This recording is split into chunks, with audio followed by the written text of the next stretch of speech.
1975 se hayan juntado los estados americanos juntos a tratar de llegar a un marco normativo común armonizado, no solamente en general en materia de derecho internacional privado, sino aterrizado a la figura del arbitraje, o sea, que el arbitraje haya llegado a estar en esos temas relevantes del 75.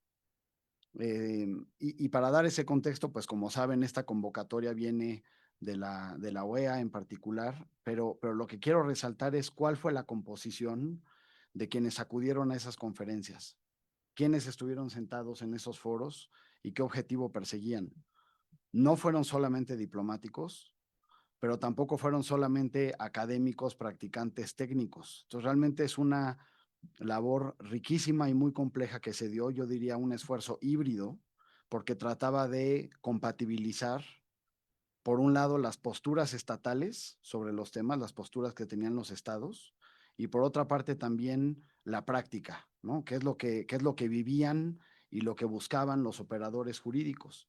Entonces, ese matrimonio interesante, y por eso digo, esa naturaleza híbrida de las conversaciones, explica la enorme complejidad con la que llegaron a esas conferencias y también la complejidad y la importancia que hoy en día siguen teniendo las convenciones, ¿no?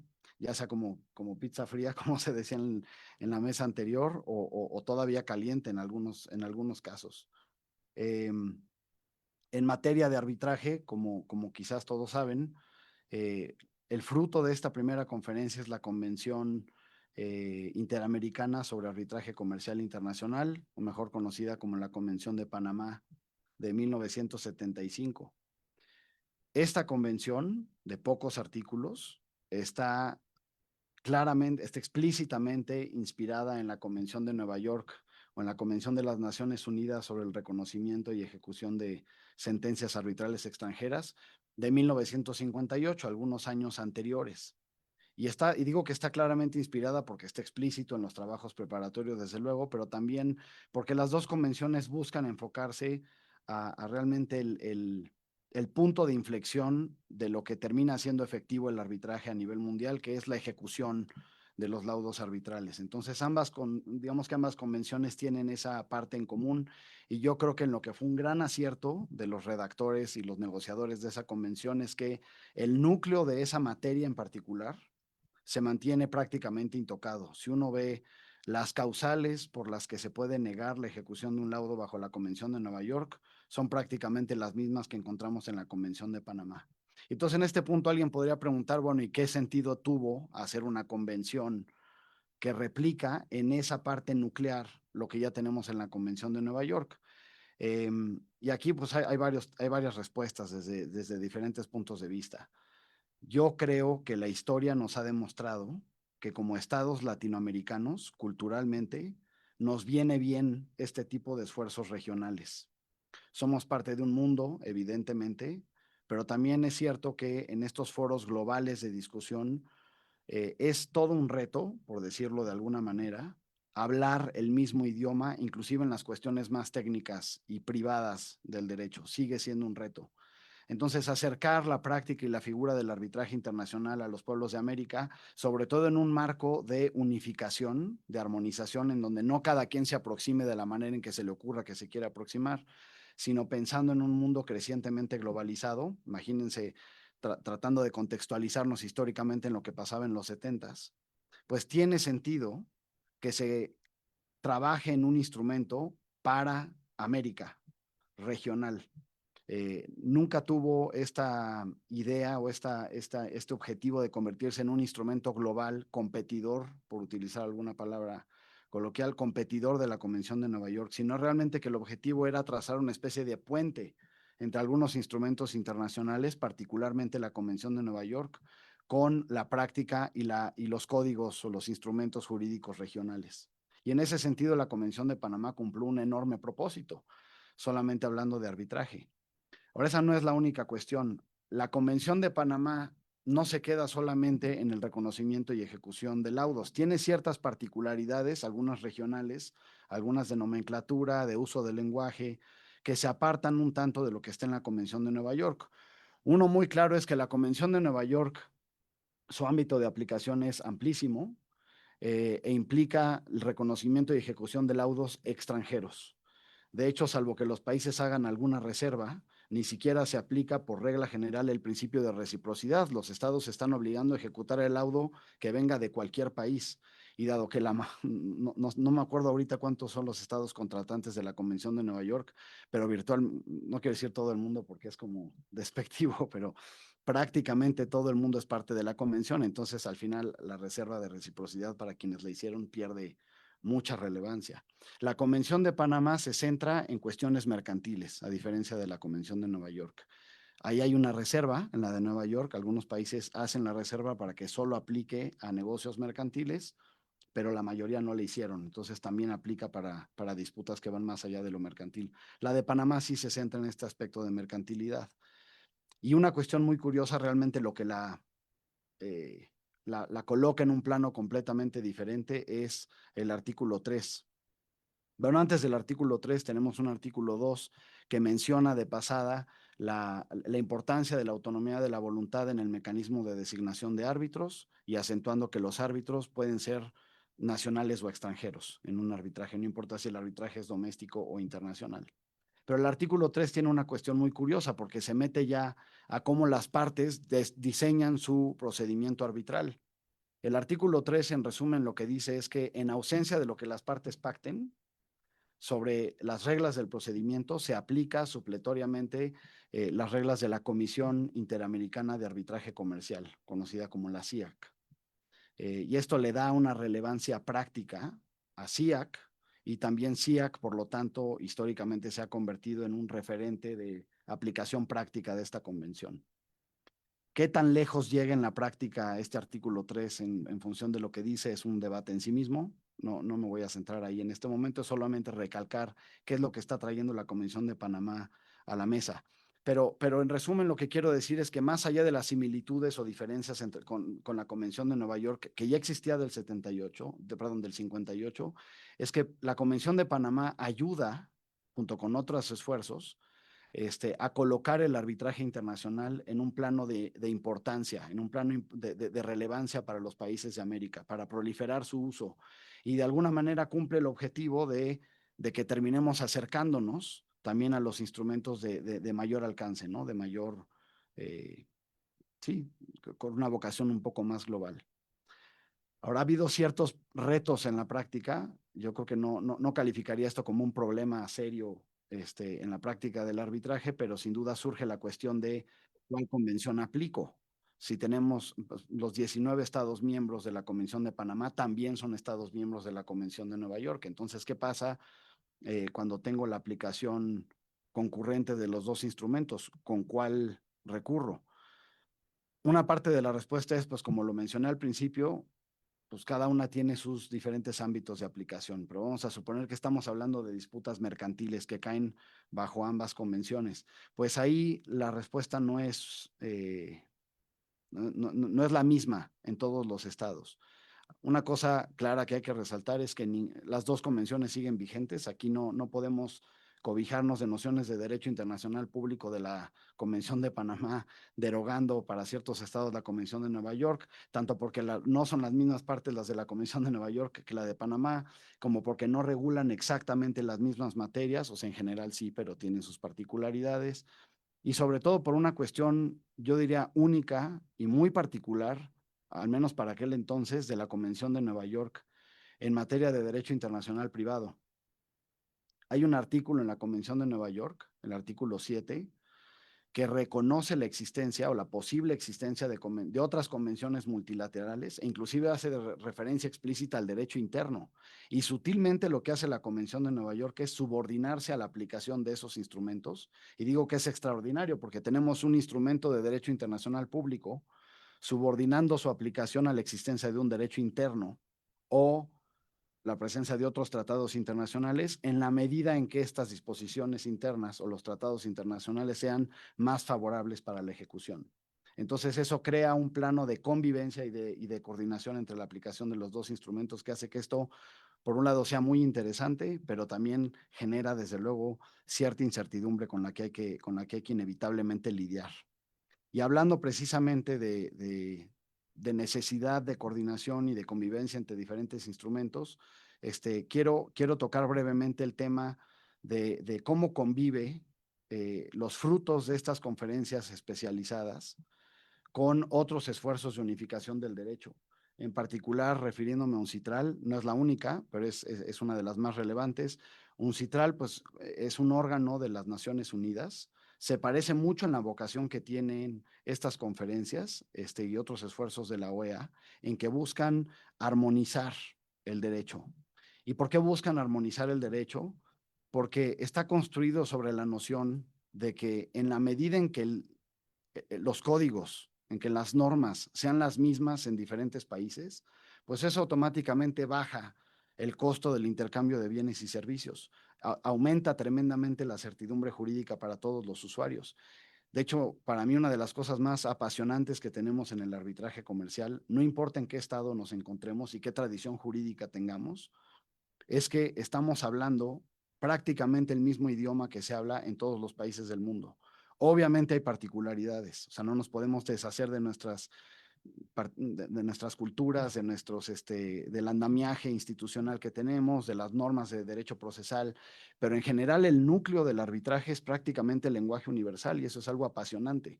Y eso se da porque tenemos instrumentos de derecho uniforme. Si esto lo aplicamos en las diferentes ramas del derecho comercial, no solamente en tema de solución de controversias, que es de lo que estamos platicando en esta mesa, pues entonces el atractivo es enorme para los usuarios, ¿no? UNCITRAL busca lo mismo con una vocación a nivel global. Quizás algo que en lo que también se diferencia históricamente es que no solamente trabaja en convenciones, sino también en instrumentos de soft law, lineamientos, modelos, reglamentos que las partes pueden convenir, o sea, no solamente tratados internacionales. Pero la verdad es que en la práctica, tanto los usuarios como los jueces aplican de manera complementaria, a veces de manera simultánea, los instrumentos que generan unas u otras instituciones.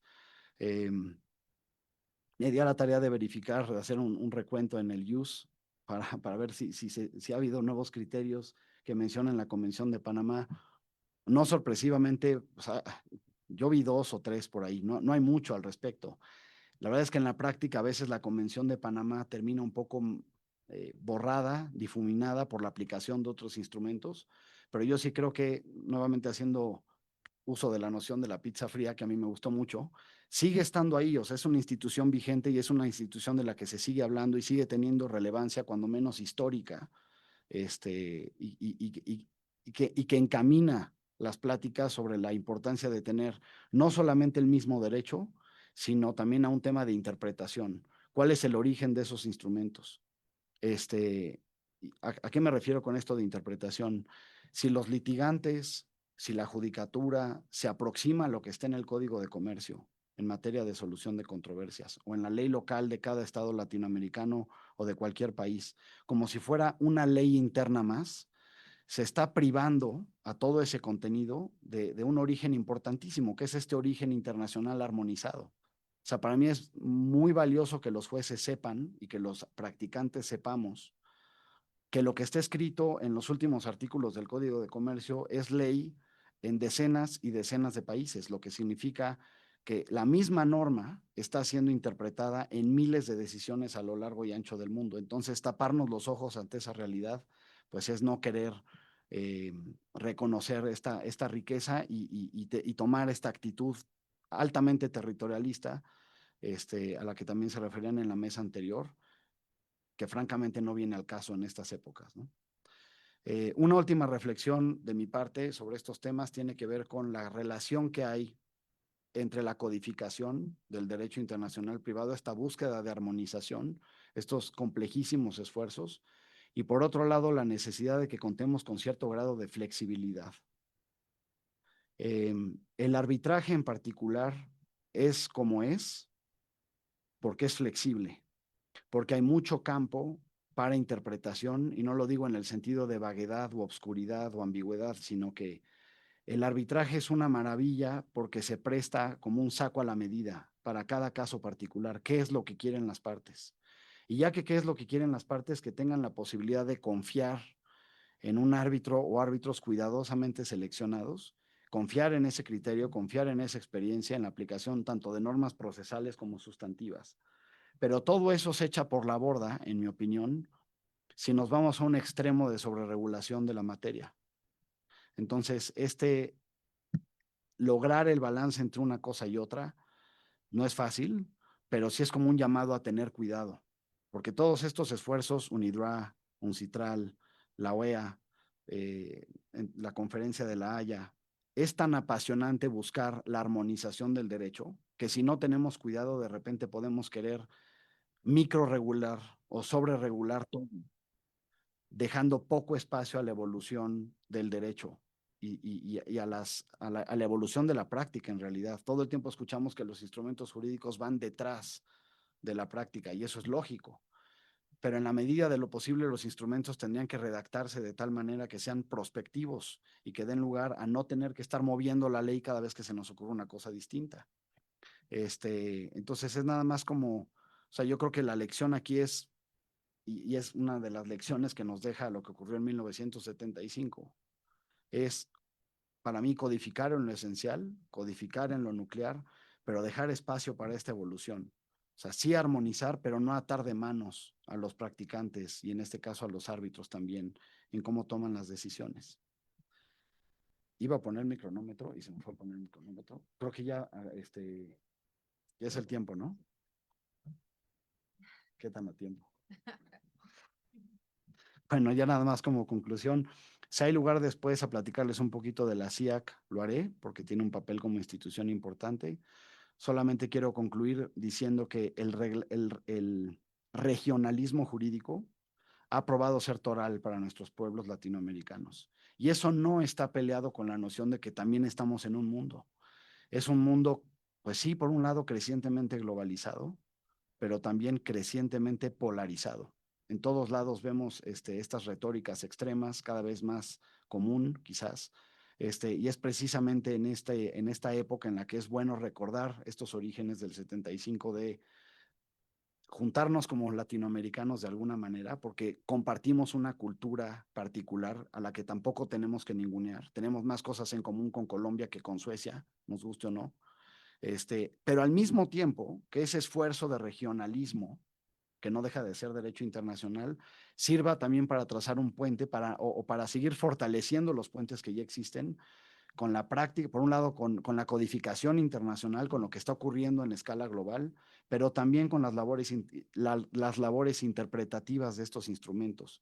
Para mí, mucho de lo moderno, muchos de los retos que tenemos enfrente, quizás ya no esté principalmente al menos en nuevos códigos, nuevas convenciones, nuevos, sino en trabajar en capacitación, en trabajar en interpretaciones armónicas de lo que ya tenemos ahí. Para mí es realmente el gran reto, no es menor y menos si no estamos coordinados como región y ya no digamos como mundo, ¿no? Y ahí lo dejo. Muchas gracias.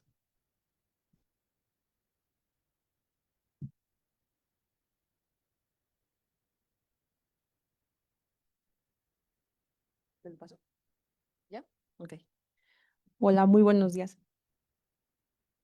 Muy buenos días a todos. Me da mucho gusto estar en este evento con ustedes. De igual manera, agradezco a los organizadores el considerarme para participar con colegas tan destacados, tan reconocidos y sobre todo tener la oportunidad de dialogar con ustedes, los jóvenes futuros practicantes del derecho en este país, sobre todo con un tema que, como bien nos ha comentado el doctor Héctor Flores, estamos en una época en la que el arbitraje es una realidad para nosotros y esa realidad es dado el esfuerzo de personas que décadas atrás se fijaron un objetivo y tuvieron resultados.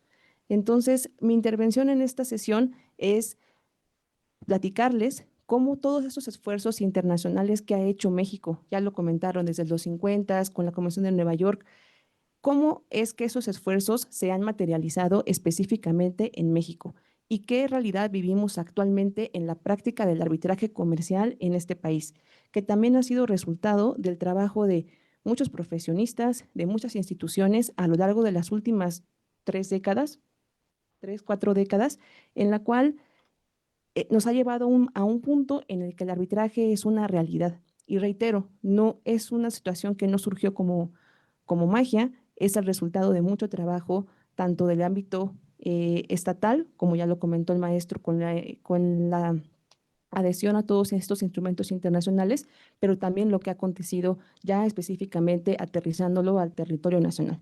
Entonces, simplemente destacar que el arbitraje es este mecanismo que, como bien comentó el maestro, brinda una opción a las partes para resolver sus controversias, es un procedimiento contencioso y que dentro de sus principales características está la celeridad, la finalidad que tiene el laudo y efectivamente la ejecución que tiene este laudo en jurisdicciones distintas a la mexicana. En ese aspecto, nadie le compite al arbitraje. Realmente, a la fecha en la que estamos actualmente, mínimo las resoluciones dictadas en México, ninguna tiene esa posibilidad de ser ejecutada en una jurisdicción foránea, como lo tiene un laudo dictado en un procedimiento arbitral. Entonces, eso permite que el arbitraje sea un mecanismo de solución de controversias que puede ser idóneo para todas las cuestiones internacionales que acontezcan y también para las cuestiones domésticas que voy a comentarles las estadísticas que se han reflejado de que el arbitraje en México no solamente es para cuestiones internacionales, sino que en México también se pacta para controversias en las cuales solamente estén involucrados partes netamente mexicanas. Entonces, eso es lo que tenemos actualmente. Los invito a que se planteen en la década de los 70s, 80s, cuando en los 70 se firma esta Convención de Panamá, y un momento clave en la historia del arbitraje mundial es el 85, cuando la UNCITRAL publica o pone a disposición de los estados la Ley Modelo de Arbitraje Comercial Internacional. Ese fue el parteaguas de la regulación homogénea del arbitraje en todo el mundo. Y afortunadamente México aceptó la invitación. México determinó, siguiendo esta tendencia que lleva tenido desde décadas de los 70s con la Convención de Nueva York, 80s con la de Panamá, y estamos ya en los 80s, ya existe la ley modelo, y entonces México determina que es una muy buena idea continuar esos esfuerzos de regulación del arbitraje comercial, pero ya aterrizándolo en una legislación que va a estar incluida en el marco normativo mexicano. Y para ello es que se incorpora esta ley modelo de arbitraje en el Código de Comercio. Entonces es importante que lo distingamos a diferencia de otros países en los cuales la ley de arbitraje es una ley independiente, como aquí sería la ley referente al fintech, como lo comentaban anteriormente. En el caso mexicano, el arbitraje comercial está regulado dentro del Código de Comercio.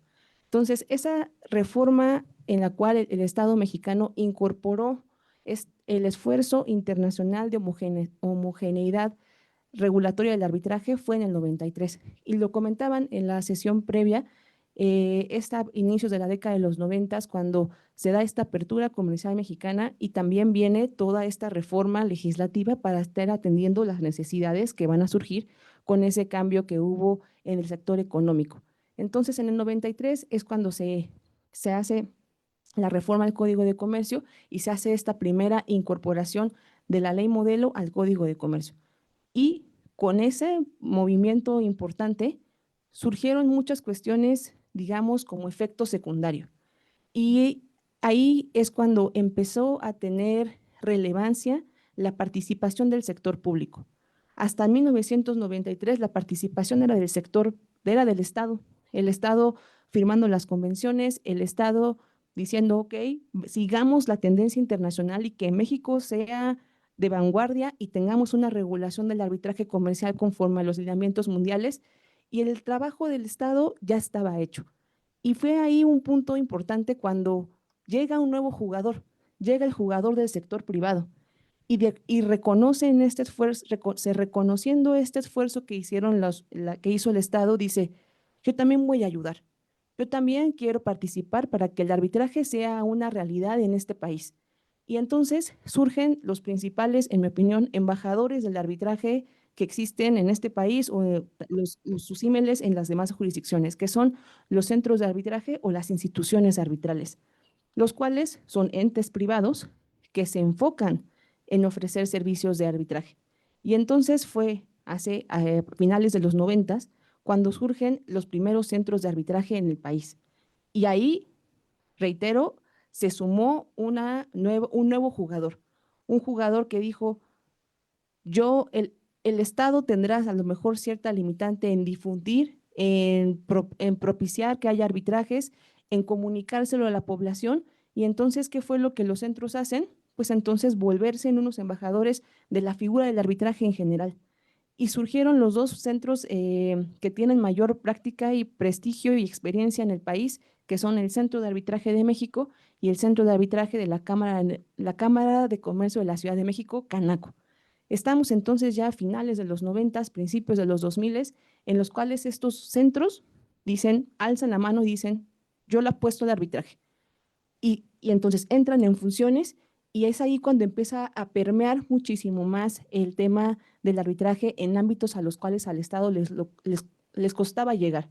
El ámbito académico, el ámbito empresarial, el ámbito de los propios abogados, y son estos centros los que toman la batuta de propiciar y hablar sobre el arbitraje. Y una cuestión bien muy importante que comentó el maestro Flores, no solamente era hablar, sino también capacitar, formar. Los centros asumen ese compromiso importante. Y es entonces ya en la época de los inicios de los 2000 en los cuales estamos ante esa situación, y 25 años después, la verdad es que los centros continúan siendo esta fuente de acceso a la información y de difusión de la figura del arbitraje hacia la sociedad. ¿En qué momento están, en qué estado están ahorita los centros? Los centros de los dos centros que les he compartido, tanto CAM como el Centro de Arbitraje de Canaco, están en una situación en la que ambos cuentan con opciones de vanguardia a los servicios que ofrecen. ¿Específicamente en qué? Específicamente en otorgar a las partes opciones para tener un procedimiento que logra alcanzar lo que es el objetivo del arbitraje y del cual siempre se parte: la neutralidad, la celeridad, la imparcialidad, un procedimiento que se desahogue conforme a las reglas que las partes pactaron. Todo eso lo están ofreciendo los centros.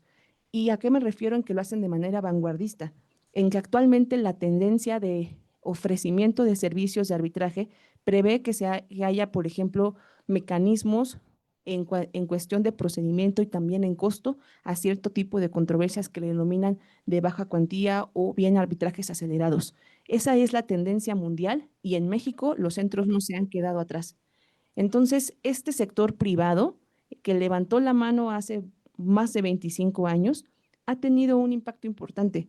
Ha tenido el impacto e incluso en que han propiciado no solamente la existencia del reglamento, sino que también han ido más allá con aspectos, eventos académicos, con eventos, como les decía, en el gremio de profesionistas del derecho, o bien que no sean abogados y que sean personas del gremio empresarial. Y realmente es que puede ser que varias de las personas que han enfocado su desarrollo profesional en los últimos años en el arbitraje, su inicio fue ahí, fue en una actividad del centro, en un taller que organizaron, en alguna competencia que hayan participado, que organizaron los propios centros. Y de verdad es que ese es un punto importante, que la realidad mexicana no es distinta a lo que acontece en otras jurisdicciones. Los centros de arbitraje son los embajadores en cada jurisdicción de la propia figura del arbitraje, y propicia, en mi opinión, la confianza que las personas pueden tener en la figura, porque le ponen una cara al procedimiento.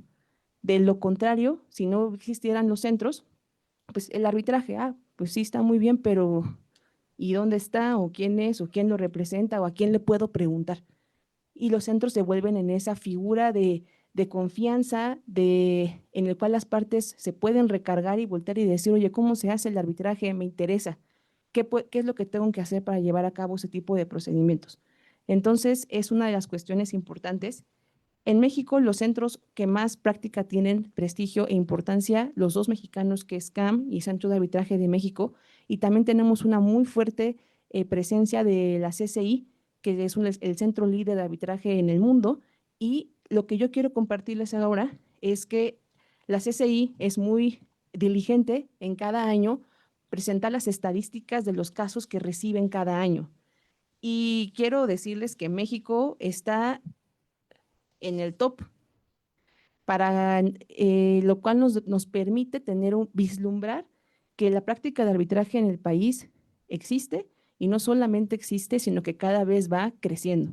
Y para ello les voy a compartir algunas de las estadísticas que se han Reflejado, revisé los informes de la CCI del 2014 al 2024 y en estos últimos 10 años, que realmente es un plazo no tan largo, ¿qué es la presencia, cómo se ha reflejado la presencia de México en los procedimientos de arbitraje que administra la CCI?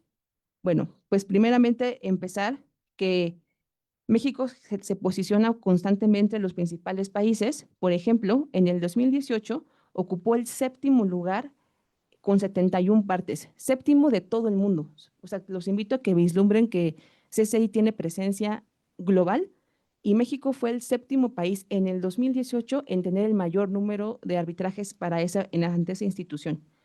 En el 2021 ascendió al quinto lugar y en el 2023 se mantuvo en el cuarto lugar del país con el mayor número de partes, o sea, partes mexicanas arbitrando. Ese es un punto importante a destacar.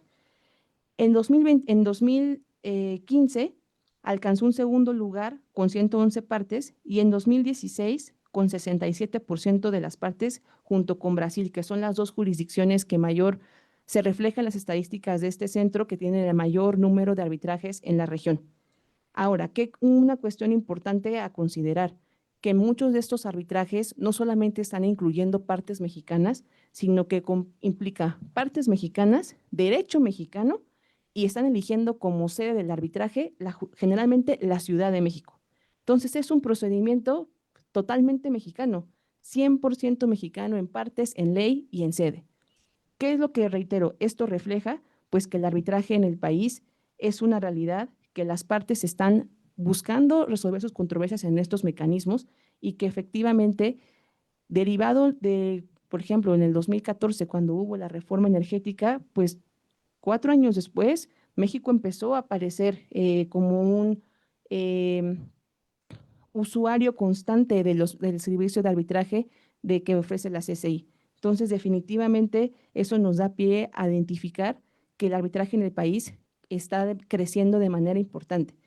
¿Qué otros hechos nos permiten darnos cuenta de lo anterior? Otro centro que también es muy importante a nivel internacional, que es la London Court, la London Court for International Arbitration, también en el 2018 empezó a reflejar que empezaban a tener casos con partes mexicanas, lo cual era algo que nadie lo podía venir.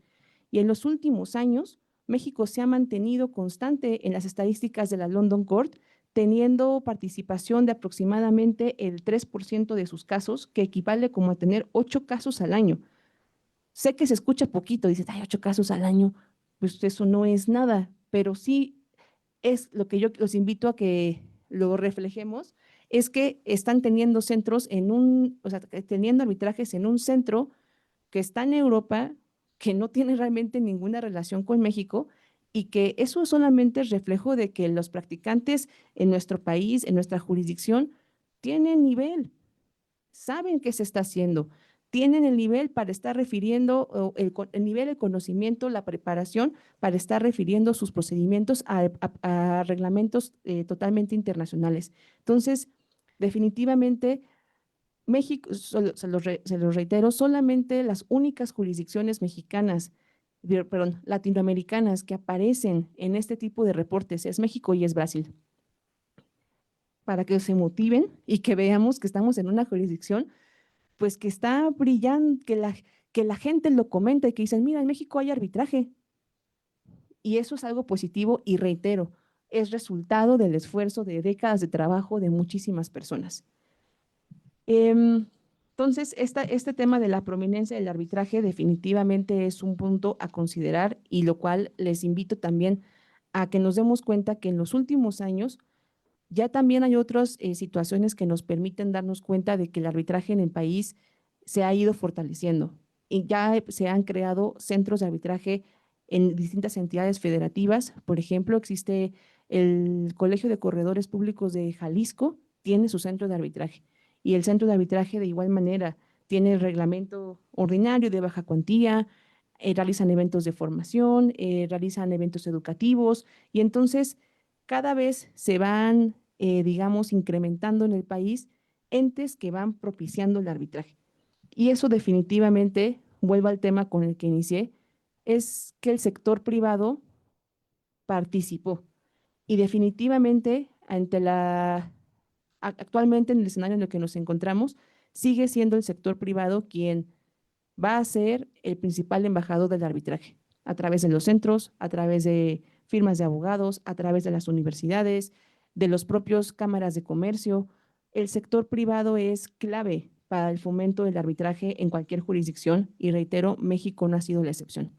Entonces, yo los invito a que tomen esto en consideración, a que se motiven, a que vean que realmente la práctica del arbitraje cada vez crece más, las personas cada vez tienen mayor conocimiento, mayor profesionalización y que puede ser un área de desarrollo profesional importante porque tiene un marco normativo consolidado que está, como ya se lo refirieron, a nivel internacional. México no le pide nada en un marco normativo del arbitraje a ninguna jurisdicción. Estamos en la mejor de los escenarios. Y entonces eso es una invitación a nosotros como practicantes para darle la oportunidad a estos mecanismos, para prepararnos en ello y que entonces México siga creciendo como una jurisdicción importante, no solamente en la región, pero qué mejor sería que a nivel internacional, con los retos que ello conlleva, que nos comentarán posteriormente. Entonces, por mi parte es todo y les agradezco.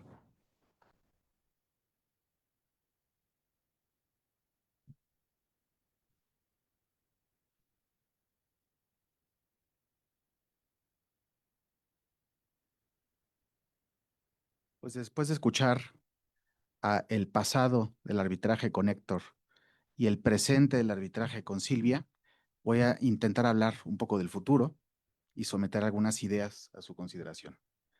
El futuro, especialmente tomando en cuenta la reforma judicial que todos conocemos.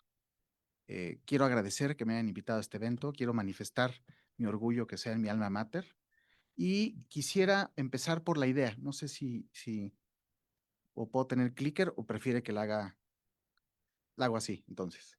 Bueno, la idea que vengo a exponerles es esta. Y he aprendido que es útil empezar por la idea, y es que el arbitraje va a tener un papel muy importante, pero va a cambiar y que debemos protegerlo.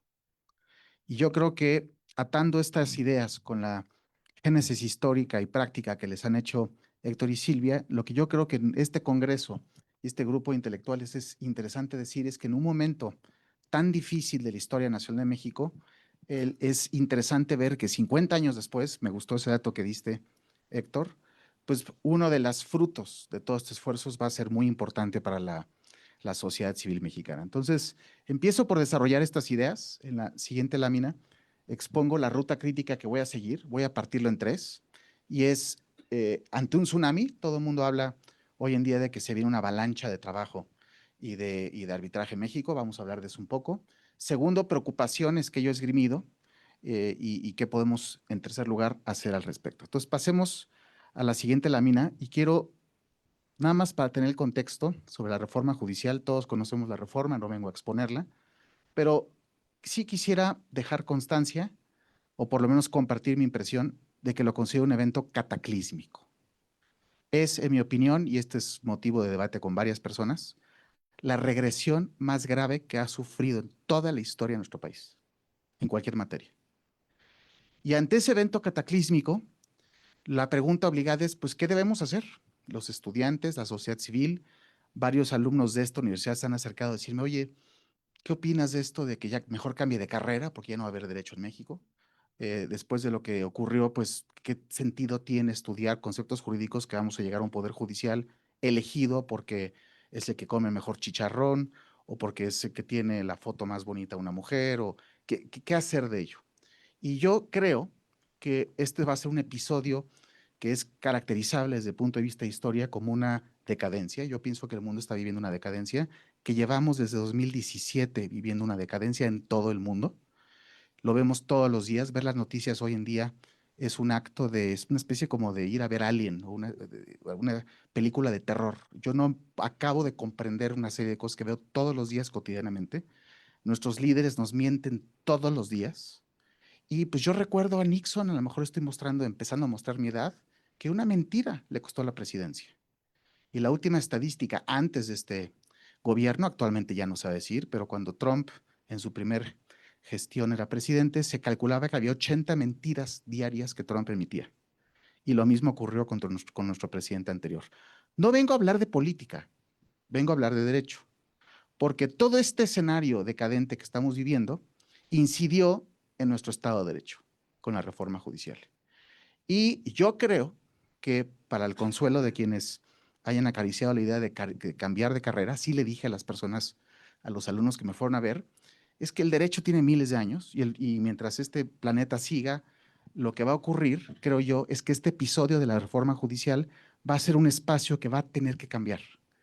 Ahora, yo adolezco, es un vicio en mi personalidad que soy optimista, y esto me lo canta con mucha frecuencia mi esposa, pero en verdad creo que es cierto, que vamos a tener, conforme veamos la gráfica del progreso del país, este valle que estamos viviendo necesariamente va a tener que cambiar. Y mientras ello cambia, el arbitraje va a ser un papel importante. ¿Por qué? Tengo una colega que aprecio mucho y admiro más, que se llama Cecilia Zarca, y lleva un tiempo diciendo que no hagamos leña de árbol caído los arbitrantes. Dice, no es justo que estemos diciendo, y en muchas partes del mundo va a haber mucho arbitraje en México, porque los problemas que se están viviendo como resultado de las malas políticas económicas del país van a dar mucho trabajo, y ella denuncia que eso pues, no es correcto, y eso creo que tiene razón. Además, Cecilia es una persona de primera y no quiere que se vea de esta manera. Pero el ángulo que yo tomo sobre ese comentario es el siguiente, y es que el arbitraje va a ser un oasis de legalidad. Mientras las aguas se acentúan, mientras el nuevo Poder Judicial toma las riendas, llevamos un año viendo cómo nuestros asuntos, y estoy seguro que no soy el único, se retrasan, están lastimados, están desmotivados los miembros que salientes del Poder Judicial, y yo lo entiendo porque yo creo que lo que se hizo es injusto, que es el segundo punto que quiero abordar, y creo que México le falló a esos 7,000 mexicanos jueces, que más o menos 7,000, que se manifestaron y que pidieron ayuda, y muy pocos salimos a ayudar a manifestar. No se logró hacer lo suficiente, y es personas por las cuales yo siento una enorme simpatía, porque pues ese grupo social lo que hizo es modelar después de 94, cuando se creó la posibilidad de que tengamos un verdadero poder judicial independiente. Muchas personas tomaron ese mensaje en serio, modelaron toda su vida haciéndose jueces de carrera, salían de las carreras empezando desde abajo, haciendo carrera judicial, haciendo exámenes de oposición, especializándose, y todo esto significa que toda su vida está modelada a eso. Y pasa este evento y los estamos dando una patada, y los estamos corriendo, y estamos haciendo algo tremendamente injusto, en mi opinión, y no veo una empatía suficiente, por lo menos siento yo eso. Además, nos lo estamos perdiendo nosotros, porque en ese grupo de personas hay de todo. Pero así como hay, y la gente lo dice mucho, que hay malos jueces y que hay, mi experiencia, yo no sé si tengo mucha suerte, es que los jueces en general eran buenos. Yo he tenido, y jueces que me han dado palo, pero he tenido el gusto de ver personas que quieren trabajar bien, que hacen lo correcto. Sí, se tardan porque hay miles de casos y no les dan recursos. Y también he tenido jueces corruptos, sí los he tenido, pero no eran la regla, en mi opinión, por lo menos no en los casos que yo tuve. Entonces, el que por esos motivos les hayamos hecho lo que se les hizo, y lo hizo el gobierno, no lo hizo la ciudadanía, creo que es algo que hay que dejar constancia de esa injusticia. Creo que también la reforma judicial fue ilegal, inconstitucional e ilegítima, y son tres cosas distintas, y en un grupo de expertos es muy fácil defender esta idea. Ilegal por las medidas que se usaron gangsteriles, como armarle expedientes a personas para forzar su voto en el Congreso. Algunas de ellas ya tenían procesos penales, esto es muy fácil, nada más se los detienes, entonces ahí salieron barato. Pero en otros, y esto me consta de primera mano, los citaban para ver cómo iban a votar, y llegaban con mucho valor estos miembros del Congreso y les decían, yo voy a votar con lo correcto, y les ponían un expediente enfrente. Y lo abrían y había evidencia de cosas que habían hecho. Entonces le preguntaban si no querían revalorar su voto. Y ya se imaginarán la respuesta. Así se obtuvo la reforma judicial. Eso es ilegal. Eso es gangsteril. Eso hace además que sea inconstitucional, y hay alguien que tome en serio esta crítica me va a decir, Francisco, ¿cómo va a ser inconstitucional si es constitucional? Se modificó la Constitución, viene desde arriba. Pero el punto que quiero transmitir es más profundo. El constitucionalismo es una idea que llevamos 200 años decantando de qué es un buen constitucionalismo. Y bajo un buen constitucionalismo, que nuestra Constitución refleja mucho de eso, lo ocurrido es inconstitucional porque lo que hicimos es perder el papel social que necesitamos de un órgano, el Poder Judicial, que sea el árbitro de los poderes y que se cerciore que dirima disputas entre los otros dos poderes, pero que además controle la legalidad constitucional de los actos de todos ellos, incluyendo leyes. Eso lo perdimos. Y el valor de eso ya lo estamos sintiendo y lo vamos a seguir resintiendo. Porque además está el tema de los plurinominales y se ha escapado, sí se ha dicho, pero no con suficiente detalle. Esa decisión que vino un poco después de la elección presidencial, que sostiene que la representación proporcional, los plurinominales, se utilizan para darle el 75% del Congreso al partido en poder, se usó el mecanismo de representación de las minorías para darle sobrerepresentación a las mayorías. Es imposible usar peor esa facultad. Es exactamente el objetivo contrario. Resultado, le regalamos el país al poder en turno y está haciendo lo que quiere con el país. Y eso es lo que lo hace inconstitucional y ilegítimo. Y la legitimidad es la conformidad de un acto jurídico con el régimen del cual emana. La reforma judicial es ilegítima. Entonces, con todo esto y con todas las cosas, con todo el drama que estamos viviendo, yo quisiera en este contexto, ahora sí, abordar el arbitraje. Siguiente lámina, por favor. Antes de pasar a ello, se me olvidaba decir, esto en verdad fue lo que llaman en inglés un power grab. Es decir, la narrativa de que somos el país más democrático del mundo, yo creo que nadie la cree. O sea, en verdad, no sé si en verdad hay alguien que crea ese argumento, pero lo que es en verdad, y no hay que perderlo de vista, es dos cosas. Uno, la captura de un poder por otro. Y dos, la forma de brindar que todos los actos indebidos, corruptos que ocurrieron en los últimos 7 años no salgan a luz. Eso es lo que en verdad es, como con el Tribunal de Disciplina Judicial. Ahora, dicho ello, y dije que no iba a hablar de política, pero es legalidad esto. Pasemos a arbitraje, por favor. La que sigue, por favor. ¿Estamos ante un tsunami? Y la respuesta es sí. Sí estamos. Siguiente lámina, por favor. Estamos observando cómo, siguiente, por favor. Cómo, siguiente, eso es lo que quiero apuntar. Estoy seguro que no soy el único, me interesará conocer la perspectiva de Silvia y de Héctor, pero estamos viendo que gente que en el pasado históricamente ha sido enemigo del arbitraje, no le gusta y se están metiendo a arbitraje. Yo creo que ya vieron que viene, ya sea por una cantidad de negocio o porque es lo que viene en el oasis del que hablaba de legalidad, pero gente que históricamente ha sido negativa se está pasando el arbitraje. Segundo, despachos de otras áreas, inclusive áreas especializadas, están abriendo sus áreas de arbitraje. Todos. 3, organizaciones, están brotando organizaciones distintas sobre arbitraje. Está en verdad champiñoneándose México de ese tema. 4, iniciativas de centros de arbitraje o de formas de encauzar mecanismos de solución de controversias de arbitraje. Hay varias, que dejaré que ellas en su momento se identifiquen, pero he sido consultado con varias y esto es algo que debe llamarnos la atención por el tema de calidad que aludía Silvia. Entonces van a empezar a haber muchas y una pregunta obligada es qué hacer ante ello. Por último, jueces que están saliendo por la injusticia que se les hizo y quieren convertirse en árbitros, y a mí me parece una estupenda idea, porque son juzgadores, porque conocen el derecho, porque tienen una trayectoria envidiable, mayor que las de los árbitros. Los árbitros, un árbitro que tiene mucha experiencia tiene 100 casos, y 100 casos, yo le pregunto a la doctora Fertis, ¿qué significa en el acervo creo que es lo que ven en un mes, o lo que vieron en un mes? O sea, es la cantidad de experiencia y capital social que hay ahí, humano, es algo que haríamos bien en absorberlo en el arbitraje y va a ampliar la masa de personas que tú puedes escoger, y eso es libertario. Entre más opciones tienes, más libre eres. Entonces creo que es positivo este desarrollo, creo que es lo menos que debemos hacer ante la injusticia que se les hizo, pero además es bueno para nosotros como ciudadanía. Tenemos más opciones de gente preparada. Siguiente, por favor. Resultado, vemos agregadamente, y se está viendo por todos lados, un interés generalizado del arbitraje. Siguiente, por favor. Pero ojo, tsunami destruye. La metáfora que escogí no es accidental, que sea nada más volumen de trabajo, sino que los tsunamis destruyen. ¿Ya qué me refiero? Siguiente, por favor. Que hay varias preocupaciones que voy a sintetizar en estos 3, pero son varias. La primera es que el arbitraje se teme, que hasta ahorita ha sido bastante bien utilizado, como ha sido un área reservada de varias maneras. El resultado es una enorme calidad, tanto de quienes ocupan el papel de árbitros, el comportamiento de los abogados en arbitrajes es bastante bueno, porque como es pueblo chico, se sabe luego, y la gente que se porta mal se sabe, y somos muy chismosos. La gente te dice, esta persona hizo esto, esta persona hizo otro, incluso se nos pasa la mano por otros motivos que no abordo. Entonces, esto que se va a ampliar, pues ya no va a ser pueblo chico.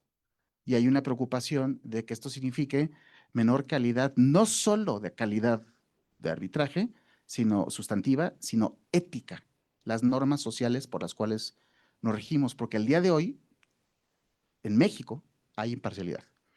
Como regla, salvo una o dos personas por ahí en el medio que son muy identificadas, los árbitros son imparciales, todos. Y hay mil historias de amigos que se dieron palo y que se ven socialmente y que han hasta viajado y nunca dicen una palabra de sus casos. Y es algo en verdad que llama la atención, porque hay mucho contacto social, porque uno cuando se especializa piensa en otra área, piensa en financiero. Los abogados que dedican al financiero se ven en congresos financieros y se ven en el gremio financiero. Y eso pasa en arbitraje. El tema con arbitraje es que hacemos algo que nadie más hace, y es que nos juzgamos mutuamente.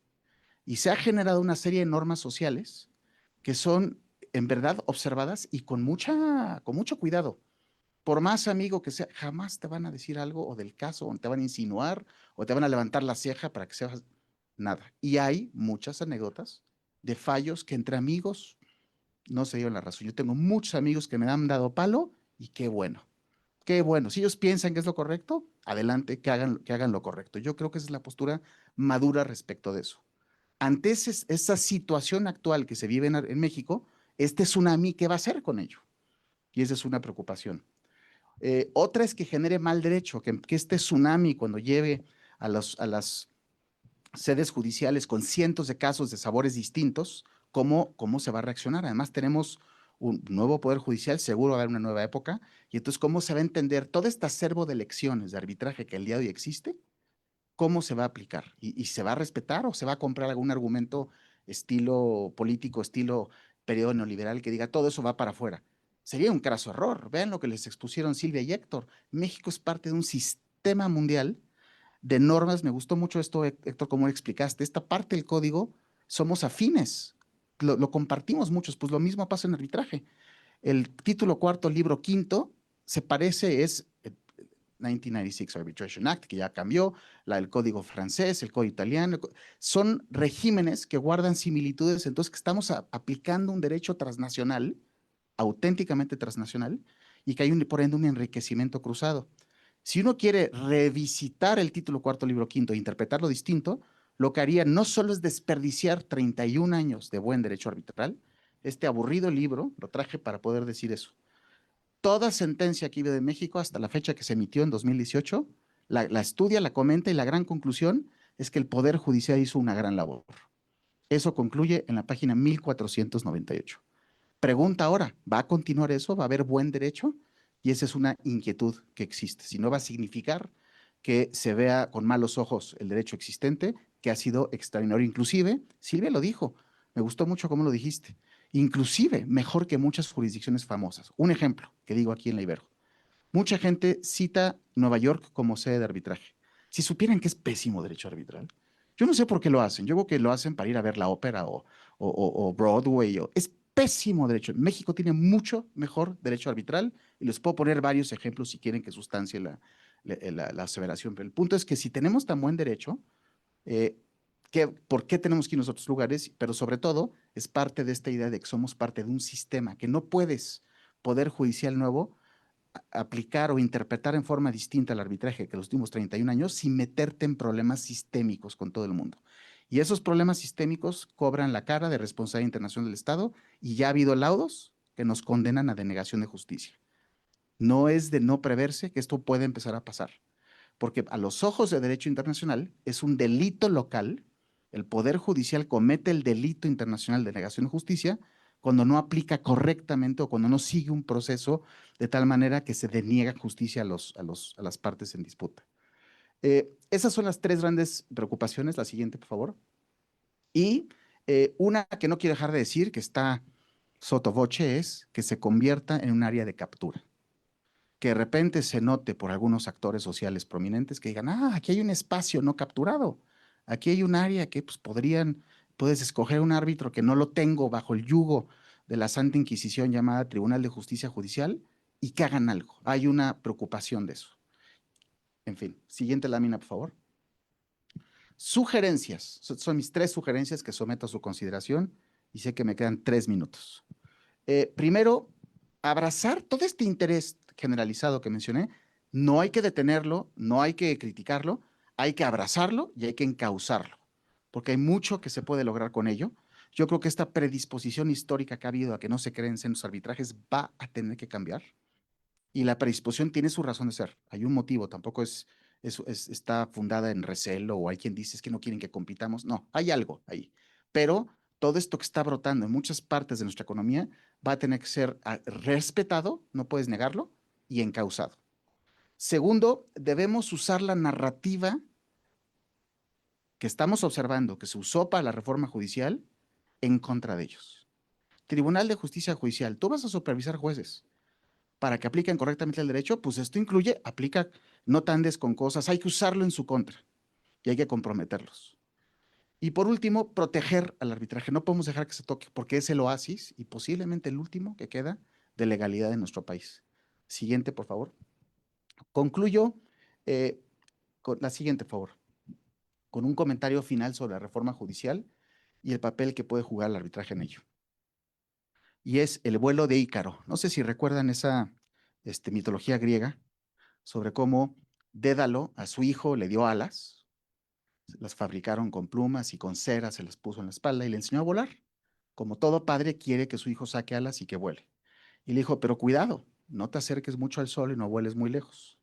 Y en un acto de ambición y de no hacerle caso a sus padres, esa es la metáfora o el mensaje detrás de la mitología griega del vuelo de Ícaro, Ícaro se acercó mucho al sol, no le hizo caso a su padre, se le derritió la cera de las alas y se cayó y se mató en el mar.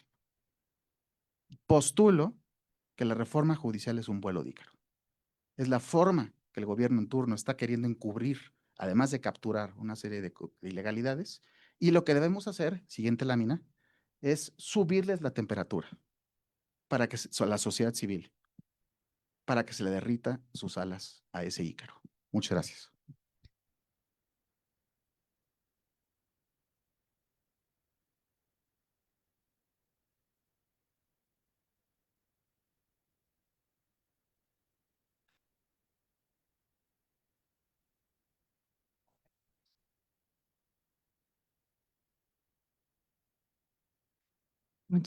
Muchas gracias. Aprovecho para agradecer al grupo de la doctora Ariadna Salazar, que discretamente se está retirando. Muchas gracias por acompañarnos. Sabemos que tienen una clase a la 1, pero de verdad gracias. Espero que haya sido útil para su formación este panel.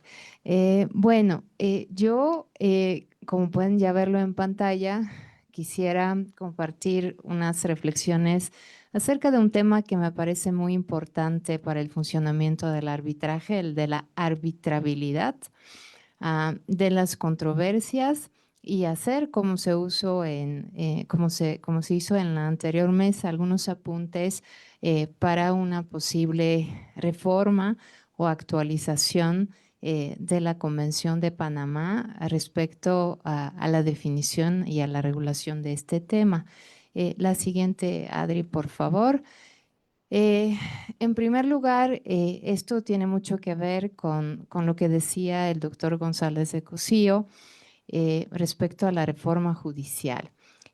Una materia, un litigio es arbitrable cuando puede ser sometido al arbitraje, pero si no es sometido al arbitraje, pues eso quiere decir que tiene que quedar reservado para la justicia que imparten los tribunales estatales, ¿no? Esa es la primera importante consideración en ese sentido. En segundo lugar, la Convención de Panamá, como se ha dicho en muchas ocasiones, es producto de la primera CIDIP que tuvo lugar, como lo estamos viendo en 1975. Por supuesto que desde 1975 hemos asistido a una muy importante ampliación de las materias arbitrables y la determinación de la arbitrabilidad de las controversias es una cuestión sumamente importante cuando las partes eligen la sede arbitral, pero también cuando se lleva a cabo la ejecución de los laudos arbitrales. También quisiera comentar que frecuentemente se confunde la cuestión de la arbitrabilidad de las controversias con la cuestión del orden público.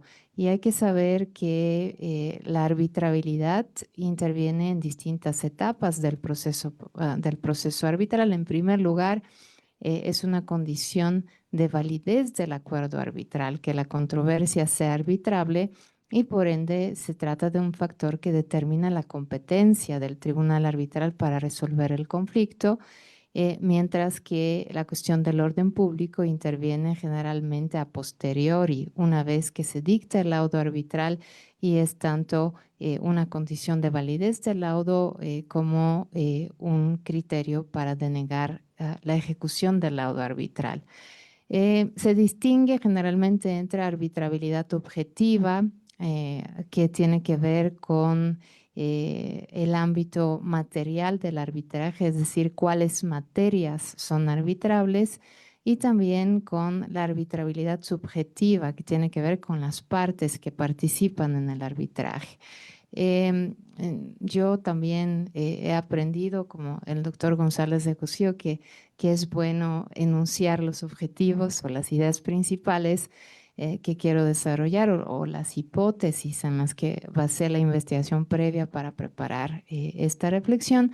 La primera es tratar de demostrarles la insuficiencia del criterio utilizado en el artículo 1 de la Convención de Panamá para definir la arbitrabilidad de las controversias. La siguiente, por favor, Adri, en especial tratándose de la arbitrabilidad objetiva y proponer un nuevo criterio de arbitrabilidad basado en la disponibilidad de los derechos que las partes hacen valer en el arbitraje.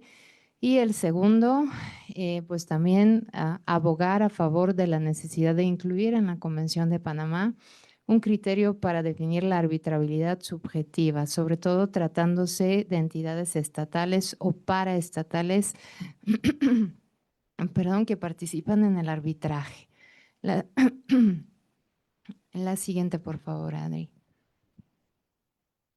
Bueno, iniciemos con la arbitrabilidad objetiva. El criterio utilizado en el artículo 1 de la Convención de Panamá es el del negocio de carácter mercantil. Como lo decía Héctor también en su ponencia, con razón el título o el nombre de ese tratado es sobre arbitraje comercial internacional, porque utiliza ese criterio del carácter mercantil de un negocio jurídico para definir su arbitrabilidad. La siguiente, por favor, Adri. Entonces aquí pueden ver el artículo 1, es válido el acuerdo de las partes en virtud del cual se obligan a someter a decisión arbitral las diferencias que pudiesen surgir o que hayan surgido entre ellas con relación a un negocio de carácter mercantil. Y en eso la Convención de Panamá se distingue de la Convención de Nueva York, que como Héctor decía, a veces es difícil ver cuál de las dos tiene prevalencia. Yo pienso que por el principio general lex posterior debería ser la Convención de Panamá, pero efectivamente no es tan fácil decidir. Pero bueno, en la Convención de Nueva York no se utiliza este mismo criterio de negocio de carácter mercantil, se habla de una relación jurídica contractual o no contractual sobre la que versa la disputa entre las partes. Y yo pienso que un criterio un poco más actualizado y como voy a mostrarles, ya es recogido en los derechos internos de muchos de los países miembros de la OEA, es el de la disponibilidad, de la libre disposición. En derecho mexicano también se puede decir de la renunciabilidad de los derechos que las partes invocan en el arbitraje, y ese criterio es utilizado en el acta uniforme de arbitraje de la OJADA, perdón por voltear a África y no a, a los países de siempre, pero me parece que en materia de arbitraje, el OJADA, que es un poco el equivalente del UNIDROIT en el contexto africano, ha desarrollado trabajos muy interesantes. Entonces, esa acta es de 2017 y establece que cualquier persona moral o física puede recurrir al arbitraje respecto a cualesquiera derechos sobre los cuales tiene la libre disposición. Y hay que decir que esa acta uniforme, que en realidad tiene valor de ley interna en los países miembros de la OJADA, se inspira del derecho francés, ¿no? De los artículos, en particular el artículo 2059 del Código Civil francés. Utiliza el mismo criterio. La siguiente, por favor, Adri. Bueno, esa ley de OJADA, podemos ver que es de 2017, pero en algunas reformas recientes de países miembros de la OEA ya se utiliza ese mismo criterio. Lo podemos ver en la ley brasileña de arbitraje de 2015, que establece, pues ahí pueden verlo en pantalla, las personas capaces de contratación podrán acogerse a arbitraje para resolver las controversias relativas a derechos patrimoniales disponibles. Aquí pueden ver, se agrega otro adjetivo para derechos, ya no solo disponibles, pero también derechos patrimoniales. Y veremos en un momento precisamente que los derechos indisponibles son por definición derechos extrapatrimoniales. Bueno, aquí pueden ver la ley boliviana de conciliación y arbitraje, que también establece algunos novedosos criterios para definir la arbitrabilidad de las controversias y que razona a contrario. Establece una lista, no define cuáles son las materias arbitrables, sino que más bien establece una lista de materias no arbitrables. La siguiente, por favor, Adri.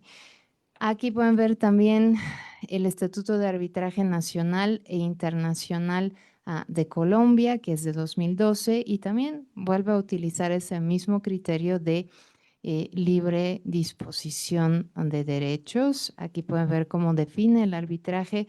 Es un mecanismo alternativo de solución de conflictos mediante el cual las partes difieren árbitros la solución de una controversia relativa a asuntos de libre disposición o aquellos que la ley autorice. En Argentina la cuestión es un poco más compleja. Aquí Mercedes tal vez nos pueda dar un poco más de detalles, pero la Ley de Arbitraje Comercial Internacional es de 2018 y en su artículo 6 esa ley recoge más bien el criterio de la Convención de Nueva York al considerar que es comercial cualquier relación jurídica o contractual o no contractual. Aquí utiliza derecho privado. Es un poco más amplio que negocio comercial, pero bueno, regida preponderantemente por el derecho argentino.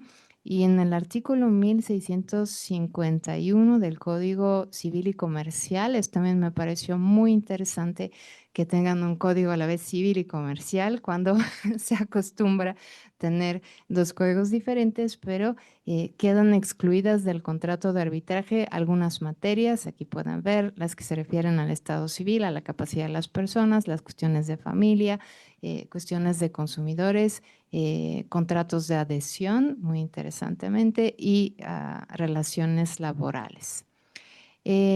En México, ¿cuál es la regulación de la arbitrabilidad objetiva de las controversias en México? Pues la podemos encontrar primero en el artículo 1416 del Código de Comercio, que literalmente utiliza el criterio de la Convención de Nueva York, que es un copy-paste de este mismo, pero con el nuevo Código Nacional de Procedimientos Civiles y Familiares, a partir del artículo 537.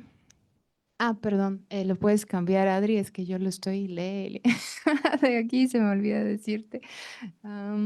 Aquí está. Muchas gracias, Héctor. Bueno, entonces a partir del artículo 537 ya podemos ver una lista de materias no arbitrables, ¿no? Y podemos ver cuáles son. En materia de tutela puede haber arbitraje, pero las personas tutoras no pueden comprometer los negocios de personas sobre quienes ejercen la tutela, sino con aprobación judicial, ¿no? A menos que estas fueran personas herederas de quien celebró el acuerdo de arbitraje. Eso también nos hace ver que en materia sucesoria ya se admiten las cláusulas arbitrales en un testamento, ¿no? Si ustedes hacen testamento, pueden establecer y cualquier controversia relacionada con la ejecución de ese acto jurídico se puede someter a arbitraje.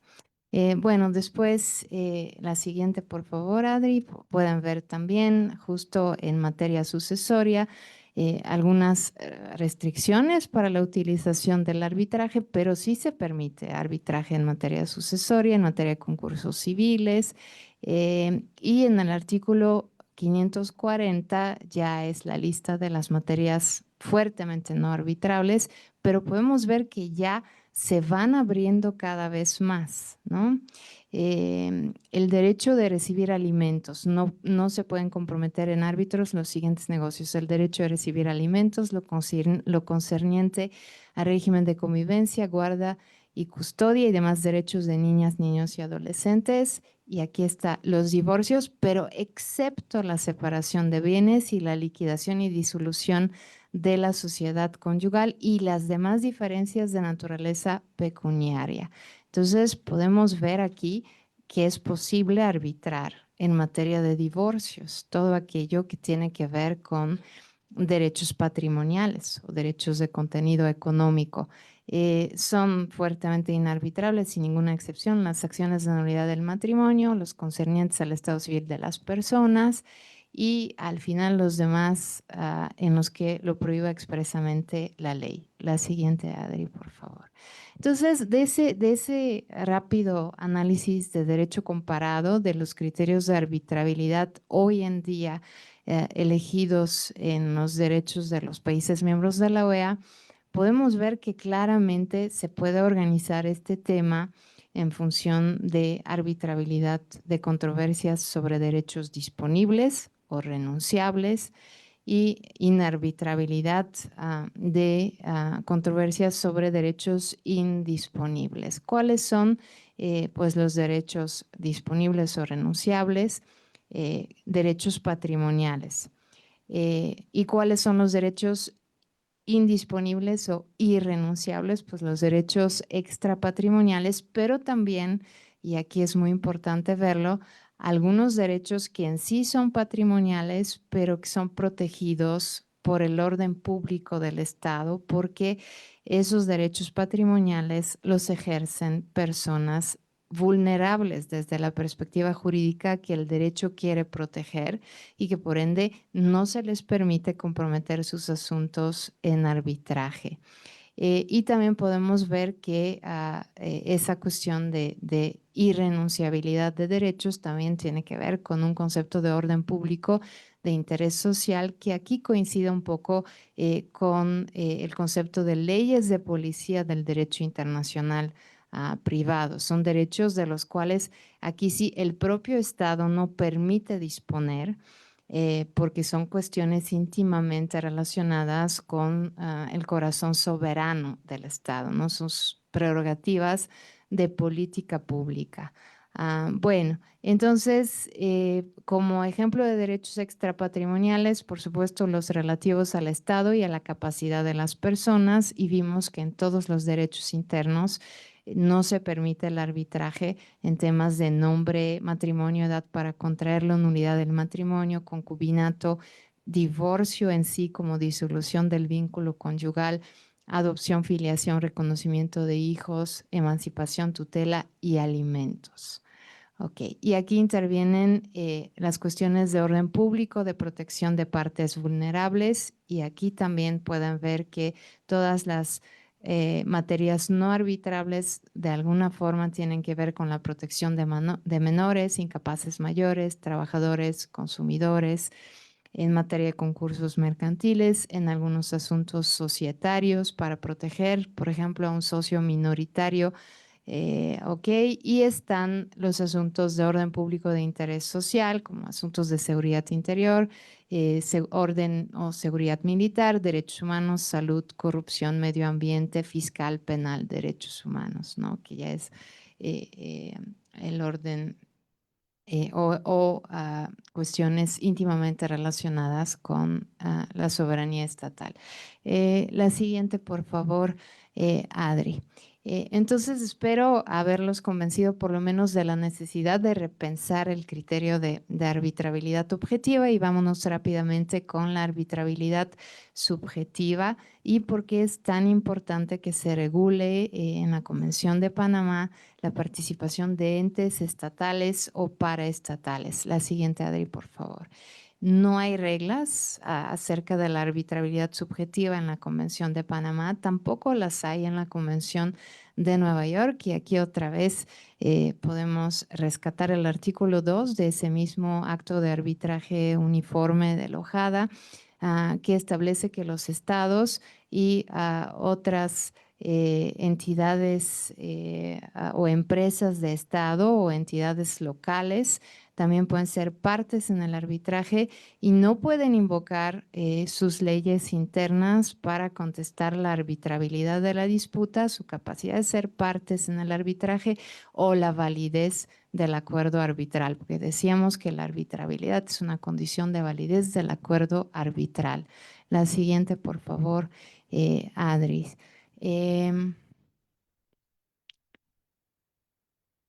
Aquí otra vez un rápido sobrevuelo del derecho interno para mostrarles que ya ese criterio que desde 2017 está en el Ojada está recogido en algunas leyes internas en América Latina. En Colombia, por ejemplo, el artículo 62 de la ley de arbitraje establece que básicamente es una traducción del artículo 2 del convenio del Acta Uniforme de Arbitraje de la Ojada. No lo voy a volver a leer. En México también hay que ver que en materia administrativa sí puede haber arbitraje, pero hay muchísimas restricciones y también, por ejemplo, el artículo 114 de la Ley de Adquisiciones, Arrendamiento y Servicios del Sector Público, el artículo 139 de la Ley de Asociaciones Público-Privadas, el artículo 98 de la Ley de Obras Públicas o el artículo 20 de la Ley de Hidrocarburos establecen que no puede haber arbitraje para revocación de concesiones y autorizaciones, validez de actos administrativos, rescisión de contratos administrativos para la exploración y extracción de hidrocarburos. Entonces, México sigue siendo bastante cerrado en temas de arbitrajes que involucran actos administrativos y participación de entidades paraestatales. La siguiente, Adri, por favor. Y todavía vemos con la nueva Ley General de Mecanismos Alternativos de Solución de Controversias que se adoptó en 2024, aquí Héctor hace que se amplía muchísimo, ¿no? Esa exclusión de la materia administrativa del arbitraje, como que al Estado mexicano no le gusta que las paraestatales participen en arbitraje. Y esto, pues desde la perspectiva de atracción de inversiones, no es algo muy positivo. Aquí la próxima, Adri, por favor. Bueno, pueden ver igual en Brasil, con la ley de arbitraje de 2015, se permite el arbitraje sobre actos administrativos regarding transferable public property rights. Hay algunas otras restricciones adicionales, no voy a entrar en detalles. La última, por favor, Adris. Entonces, podemos ver en conclusión que hay una falta de uniformidad de las reglas de los derechos internos de los Estados miembros de la OE en materia de arbitrabilidad de las controversias que podría afectar negativamente el desarrollo del arbitraje. Entonces, conviene una nueva armonización o una reforma de la Convención de Panamá para actualizar las reglas que rigen esa importante cuestión del arbitraje como es la arbitrabilidad. Ahora me van a decir, pero ¿cómo podemos modificar la Convención de Panamá? Aquí está el doctor Moreno Valle. La Convención de Panamá, curiosamente, en sus cláusulas finales no incluye ninguna disposición respecto al procedimiento de modificación. Es algo interesante. Normalmente en las cláusulas finales de los tratados se incluye todo lo relativo a la vida de esos tratados y hay una cláusula que dice enmienda. Pero en ese tratado no la tenemos también porque es un tratado muy breve. Entonces, se podría hacer un protocolo modificatorio que cuente con el acuerdo, pero ahí la cuestión sería el acuerdo de cuántos países, todos, la unanimidad o la mayoría. Bueno, entonces tal vez sea mucho más fácil modificar la Convención de Panamá a través de este nuevo paradigma que el doctor Moreno Valle propone y a través eventualmente de la adopción de un instrumento de soft law tipo el que tiene el OJADA, que después contará con el aval de la Asamblea General de la OEA. Entonces podemos pensar en hard law, pero pienso que eh, sería mejor un instrumento de soft law que actualice la Convención de Panamá sobre ese tema y sobre muchos otros. Sería todo por mi parte, Marta. Muchas gracias.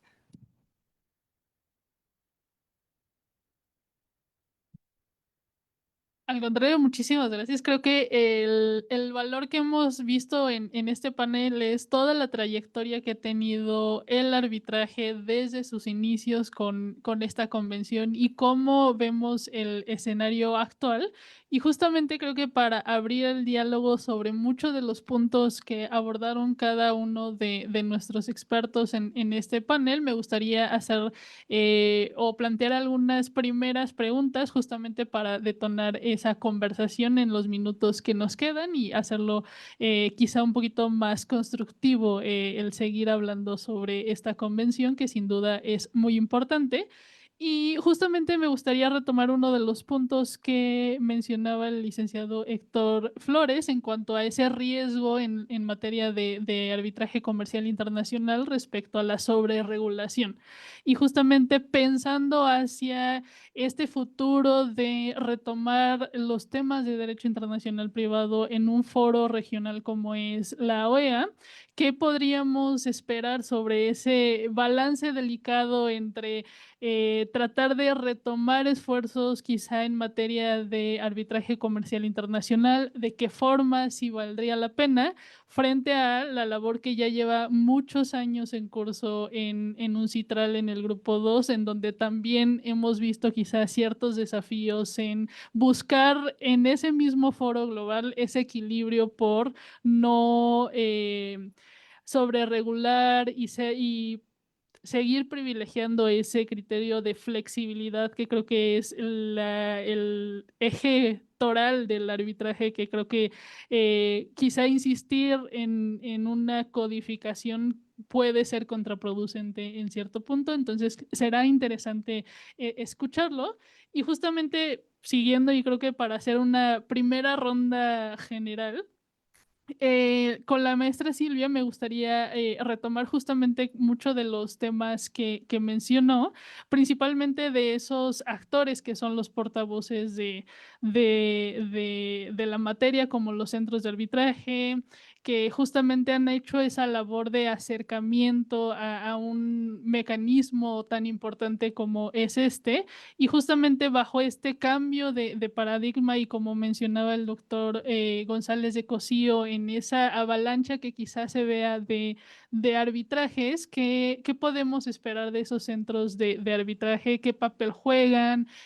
Justo si podrían ser o si seguirán siendo esos aliados para seguir desarrollando la materia y quizá bajo esos incentivos de crear algún trabajo en específico en foros regionales para tratar de complementar las reglas que ya existen.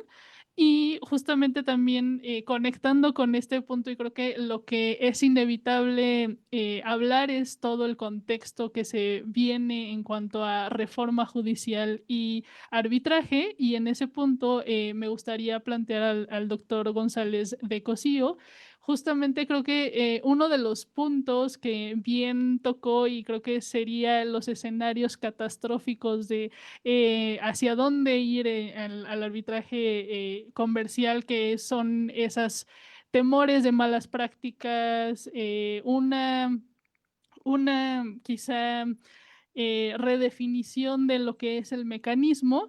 En ese punto me gustaría preguntarle como cuáles son las alternativas que tenemos quizá dentro de este trabajo de codificación. Estoy pensando quizá en voz alta de sería bueno crear quizá ese modelo que ya tiene UNCITRAL de crear como una base de jurisprudencia, como que nos vaya guiando en cuanto a las buenas prácticas y criterios uniformes en cuanto al arbitraje, o sería quizá tender a esa sobreregulación que también estamos evitando, quizá frente a ese inevitable uso que vamos a tener al arbitraje frente a la reforma judicial que nos presenta hoy en día. Y para finalizar, y justo creo que uno de los puntos muy importantes que se abordaron hoy sobre la convención es esa necesidad de quizá ver una visión más amplia del concepto de arbitrabilidad, y creo que coincido mucho de los desafíos de crear siempre una enmienda a un tratado. Es un proceso muy complejo, y sobre todo creo que el riesgo de esa alternativa es la fragmentación en la implementación que va a tener, porque justamente si bien ya la convención tiene cierto grado de aplicación y de aceptación, al meternos en temas de enmienda quizá no tenga el mismo resultado per se. Entonces, creo que lo que me gustaría plantearle a la doctora Petrova es justamente de estas herramientas que tenemos en cuanto a ampliar ese criterio de aplicabilidad frente a lo que tenemos en la Convención Interamericana. ¿Qué alternativas tenemos? ¿Cuál podría ser la ruta? Justamente pensando hacia al foro que nos encontramos hoy, de reactivar el tema a nivel interamericano. Muchísimas gracias por esas preguntas y ese hilo conductor. Este, deseoso de conocer las respuestas de mis copanelistas. Por lo que dices al principio, esta tensión entre codificación y los retos que enfrentamos, digo, aquí tenemos un ejemplo muy vívido, que es el tema de arbitrabilidad, todo lo que acabamos de escuchar de la profesora. Y hay otros más, y mi reflexión es sobre algo que está ocurriendo ahora mismo en UNCITRAL, por ejemplo. Se plantea un problema muy sencillo, aparentemente muy sencillo, que es la única actuación en un arbitraje que típicamente no ocurre de manera electrónica es el laudo. Hoy en día, el resto de las actuaciones, por regla general, son o ocurren de manera electrónica. ¿Qué está pasando con el laudo? Y digo, la explicación es muy clara y surge como este apetito de hacer algo para provocar que el laudo también se convierta más bien que la forma electrónica se convierta en la regla general con los laudos. Y entonces surgen una serie de proposiciones. Una de ellas es, y aquí todo el mundo se le erizan los pelos con toda razón, tocar la Convención de Nueva York. Y entonces, así empezaron las discusiones con todas las opciones en la mesa. Oye, ¿qué hacemos? Una opción es un protocolo adicional, reforma. Y obviamente se ponen otras cosas sobre la mesa, instrumentos de soft law, alguna recomendación interpretativa con la problemática que eso tiene. Igualmente, reformar la ley modelo quizás.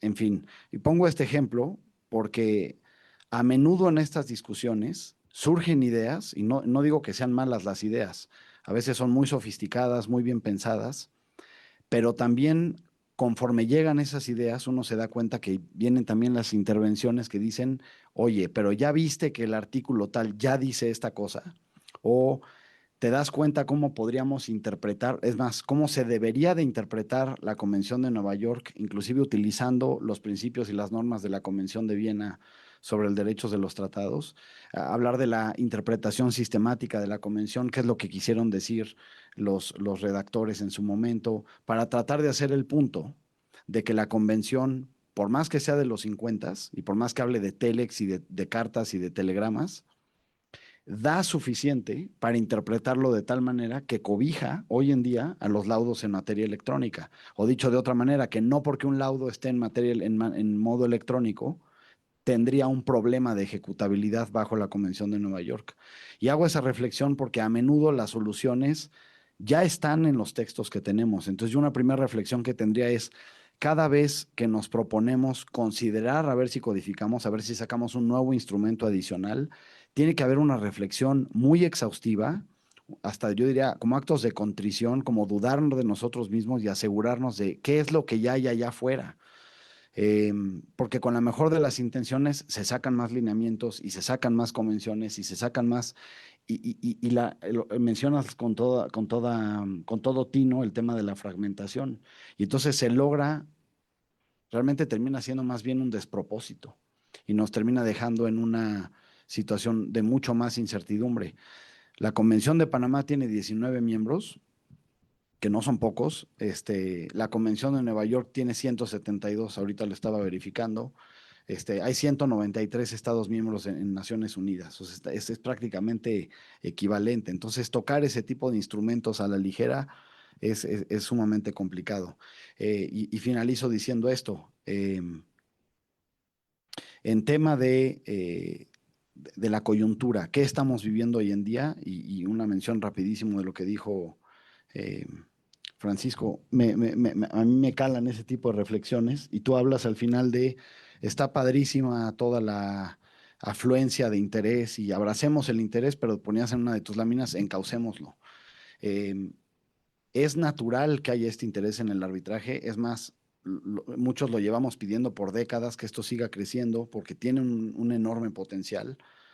El problema está, yo creo, no tanto en los instrumentos, es más, no está en los instrumentos que tenemos. Tenemos una gran ley arbitral, tenemos en general, bueno, teníamos, como le queramos ver, una gran práctica en la judicatura. El tema está en que quienes nos incorporamos al arbitraje tenemos que hacerlo con responsabilidad, tenemos que hacerlo reflexivamente, con humildad, estudiar la figura, en qué consiste, cómo se come, antes de ya anunciarla como una práctica adicional de la firma. O no basta con tomar un solo curso, porque también, no sé qué van a opinar mis colegas, pero en mi experiencia empieza a ser cada vez más común esas experiencias irreflexivas o esas incursiones irreflexivas en donde viene la incorporación de una práctica judicial al arbitraje que no viene al caso en el arbitraje. Todo porque, no por falta de capacidad, sino por falta de reflexión de qué es lo que ya tenemos allá afuera. Y a mí sí me da miedo que ante esta ola tan significativa de súbito interés en el arbitraje, caigamos en, pues vamos a reformar el Código de Comercio. Quizás con la mejor de las intenciones, con la mejor de las intenciones salió la Ley General de Medios Alternativos, que algún beneficio traerá. No la quiero tampoco vapulear porque sí hay cosas importantes que trae, pero con la mejor de las intenciones, yo creo que es un ejemplo de sobreregulación, de meter a figuras que históricamente han funcionado bien en camisa de fuerza. Y eso es peligroso para los usuarios, porque con la mejor de las intenciones puede causar un estrago serio, y especialmente en la coyuntura que estamos viviendo, yo creo que hay que inclinarnos hacia, trabajemos con lo que tenemos, busquemos mejor capacitación en lugar de nuevos códigos, nuevas leyes, nuevas convenciones. Ese sería mi comentario. Muchas gracias. Bueno, pues yo doy seguimiento tomando el hilo que ya nos ha planteado el maestro Flores y a la pregunta de, bueno, ¿qué otro papel o quién otro jugador de la iniciativa privada puede tener un rol trascendental? Pues definitivamente lo que ya comenté de los centros, pero en mi opinión creo que uno de los principales jugadores o baluartes que se pueden tener son las universidades. Realmente las instituciones educativas tienen un rol muy importante justo en lo que está poniendo el hincapié el licenciado, la formación, la preparación, el conocimiento de la figura como lo es. E insistimos, creo que lo hemos comentado todos en nuestra intervención, sin alejarse de lo que ya se construyó, que es un mecanismo homogéneo internacional, que es muy valioso para el comercio internacional. Decir, oye, tengo que ir a un arbitraje a Argentina, sé qué esperar. Eso no se puede, si se pierde eso, pues ya el arbitraje habrá cambiado de manera significativa de cómo nos vería internacionalmente a México como una sede de arbitraje. Si eso cambia, no digo que no vaya a haber arbitraje, pero va a haber un arbitraje distinto, ¿no? Va a haber un arbitraje que no va a estar homogeneizado con la práctica internacional que, reitero, somos parte de ello desde hace décadas. Entonces, creo que ese es un punto importante que se pone sobre la mesa y definitivamente creo que los foros de difusión tienen que ser los centros educativos, las universidades. Ya estamos en un punto en el que la mayoría de los programas de estudios a nivel licenciatura ya tienen la materia de medios alternos de solución de controversias. Yo, Rebel, también ahí me doy mi edad. Yo cuando estudié la carrera no había la materia y yo estudié un posgrado en eso y por eso a mí me pareció revelador y yo estaba muy contenta, pero qué valioso es que para los compañeros que ya están culminando su nivel de licenciatura ya tengan en el radar ello. Eso es valioso porque creo que una de las razones por las cuales el arbitraje no ha permeado como se quisiera es porque las generaciones de abogados que están en su vida práctica activa no conocen la figura y al desconocimiento entonces prefieren evitarlo. Entonces creo que sí puede haber un cambio de paradigma, ya lo estamos viviendo, ya los planes de estudios lo contemplan e incluso ya hay instituciones que están estableciendo posgrados en ello, como por ejemplo la UNAM, una unidad de posgrado, desde el 2018 tiene una especialidad en mediación y medios alternos de solución de controversias. Entonces ya no es como un curso, bueno, están tomando un posgrado. Ese es un punto importante. Creo que definitivamente el sector educativo es clave para difundir, para capacitar y específicamente difundir que la figura vaya creciendo, se vaya consolidando, pero bajo este criterio de internacionalidad que la ha caracterizado y que la debería de seguir caracterizando. Doctor. Gracias. Muchas preguntas muy interesantes. Marta, empiezo por la tuya. Sobre qué hacer ante el tsunami. Pienso, y esto hace eco con lo que decía Héctor, que no hay mucha necesidad de respuesta regulatoria. Comparto la perspectiva de Héctor de que el derecho arbitral mexicano es buen derecho. De hecho, traje una separata que se publicó en noviembre pasado sobre el arbitraje y la reforma judicial. Lo que dijo hoy lo incluye, pero dije más. Entonces, si alguien quiere, les regalo unas separatas. Pero una de las cosas que pongo ahí es que el derecho arbitral está listo. No hay que modificarlo. Yo creo que esa tentación que es frecuente existe y me sumo a la visión de Héctor de que en vez de estar metiéndole bisturí legislativo a cada rato a un cuerpo normativo, especialmente uno que es muy bueno, que estemos vía interpretación e integración como instrumentos jurídicos usando ese instrumento. Entonces, primera respuesta. Segunda es que el arbitraje y el mercado de los árbitros, y es un mercado en el sentido económico, es reputacional. Es uno que funciona y esto hay una microeconomía de esto que no abordo a menos que alguien quiera, pero que no debe uno entender cómo funciona antes de querer regularlo, so pena de probablemente estropearlo. Y esta idea es muy vieja. Vivante escribía esto. Decía, lo primero que tiene que ser el legislador mercantil o comercial no es sentarse a ver cómo desea mundo, debe sentarse a observar qué pasa. Y esto, el ponente previo, que no tuve gusto conocerlo, me gustó mucho su plática sobre pagarés y Vivante, el punto de Vivante es profundísimo, porque si la economía funciona de cierta manera, el favor que le hace el Poder Legislativo es observar el fenómeno económico, ver cómo funciona, si funciona, y dar los elementos para que funcione mejor. Entonces, con ese antecedente, yo creo que si estamos viendo que el arbitraje funciona y funciona muy bien, vean las cifras de Silvia, fueron extraordinariamente interesantes esas cifras. Yo creo que debemos de partir de la premisa en México que no requiere bisturí y dejarlo en paz, porque está muy bien el texto legislativo. Ahora, sí hay unas pendientes que no tienen que ver con título cuarto, libro quinto. Por ejemplo, llevamos desde 2013 considerando la idea de adoptar como derecho local la ley de la UNCITRAL de conciliación comercial internacional, desde 2013. Yo recuerdo que a mí me pidieron que hiciera ese draft y está en el escritorio de la Secretaría de Economía, ahí en los pendientes. Y es muy sencillo porque es un cut and paste, tampoco tiene mucho mérito lo que yo hice. pero nos harían un gran favor porque coincido también con la perspectiva de que la ley de Masca es pésima. Esa ley sirve para los esfuerzos de justicia alternativa empujados por poder. Ahí está bien, y no la critico desde esa perspectiva, pero México requiere un régimen que permita, favorezca y cubra los aspectos que hay que cubrir, las mediaciones.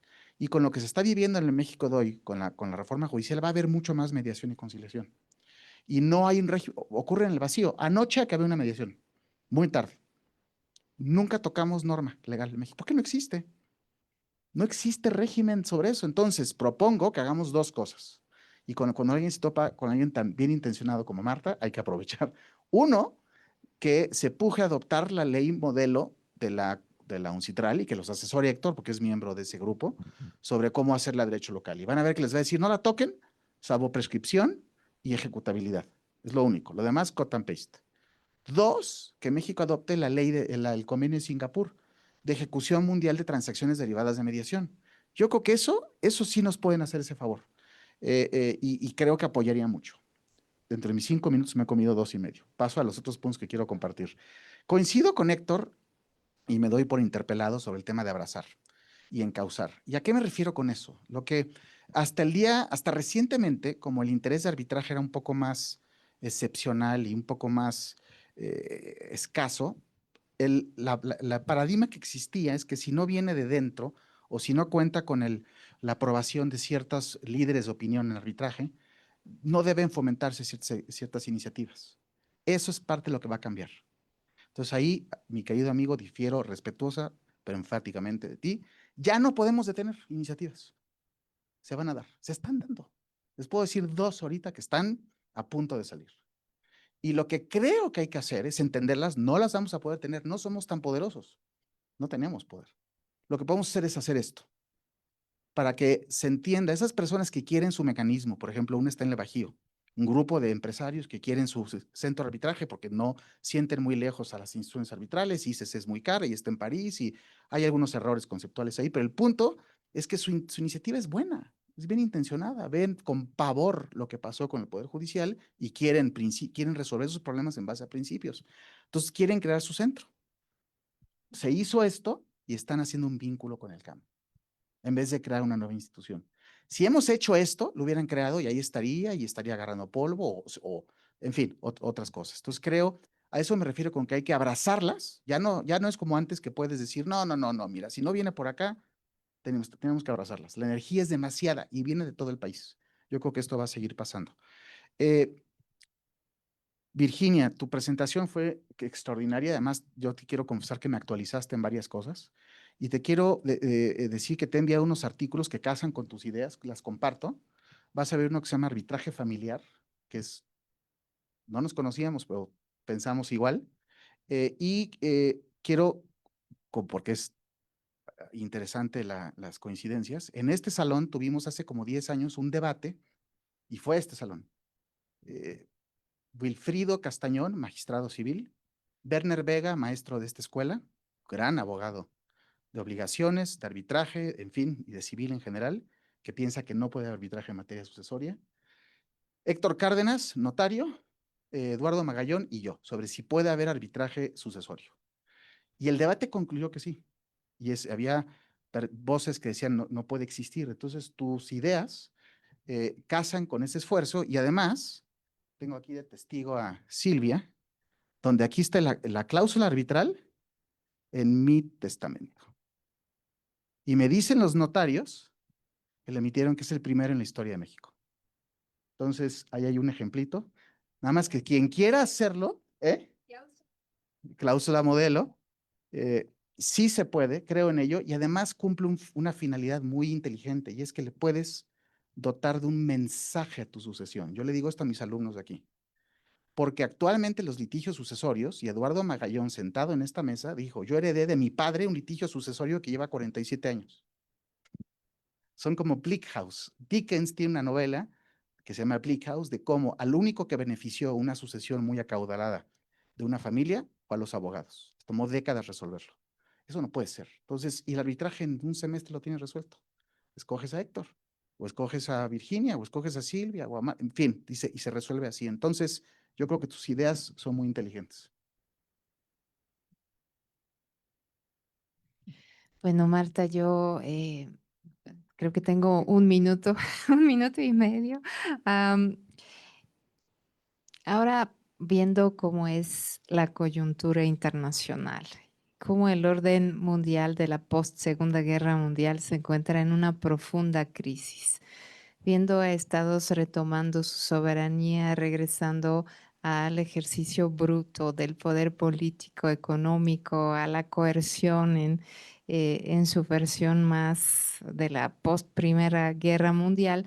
Veo muy difícil el multilateralismo y veo con preocupación la eficacia del derecho internacional en general, ¿no? Por eso creo que sería difícil negociar nuevos tratados interamericanos. En sí es muy difícil negociar tratados internacionales en una coyuntura de conflicto, de un mundo que transita hacia la multipolaridad.